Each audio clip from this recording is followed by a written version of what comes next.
magpahalagahan. Iba ang mahalaga sa'yo at iba din ang mahalaga sa iyong kapwa.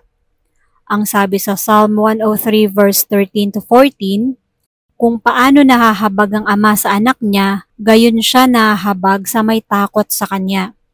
Alam niya na alabok itong ating pinagmulan at sa alabok din naman ang ating kahahantungan. Naaalala ng Diyos mismo na alabok lang tayo. Dapat binibigay rin natin yung ganong pangunawa sa ating kapwa. Hindi lahat ng may kinalaman sa pagiging lupa natin ay dapat nating baliwalain o huwag pansinin.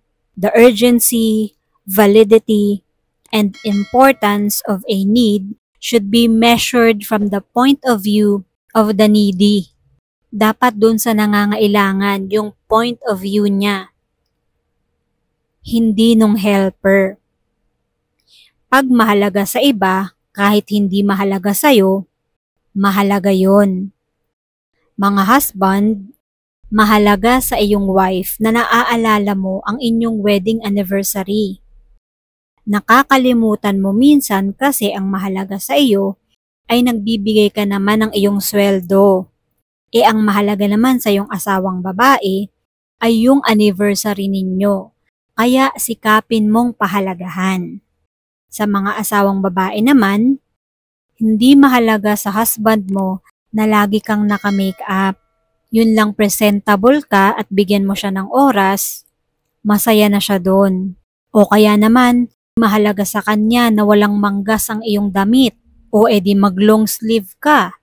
Kasi mahalaga sa kanya yung iyong pananamit. Ayaw niya nang nakikita ng iba yung iyong braso. Kaya tayo nag-aaway-away minsan dahil hindi natin pinapahalagahan yung mahalaga sa iba. Huwag nating i-trivialize kung ano yung big deal sa ibang tao. Pag valid sa iba, dapat igalang natin. Takot siya sa ipis, hindi ka takot kahit nga ginagapangan ka pa, ikaw yun. Pero yung kapwa mo, kung takot siya, di takot siya. Igalang mo yung takot niya.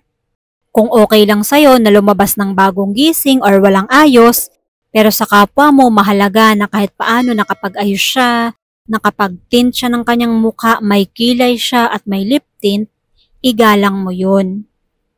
It would have been easy for the Son of God to trivialize the request for wine at the wedding sa Cana.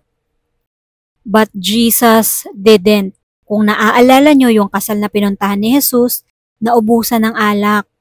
Pero pwede namang baliwalain ni Jesus yun eh. Wala ng alak, di wala na. Pero binigyan ng importansya ni Jesus kung ano yung importante sa kanyang ina na si Maria doon sa wedding party na yun. Kaya nga naghimala siya at ginawang alak yun nandun sa banga, hindi ba? So kung anong mahalaga sa mga mahal natin sa buhay, kahit na walang kakwenta-kwenta sa atin, pahalagahan natin. Huwag nating bastusin. Hindi porke hindi importante sa'yo, babaliwalain mo na. Huwag nating maliitin yung pagpapahalaga ng ating kapwa. Respect. God bless us all.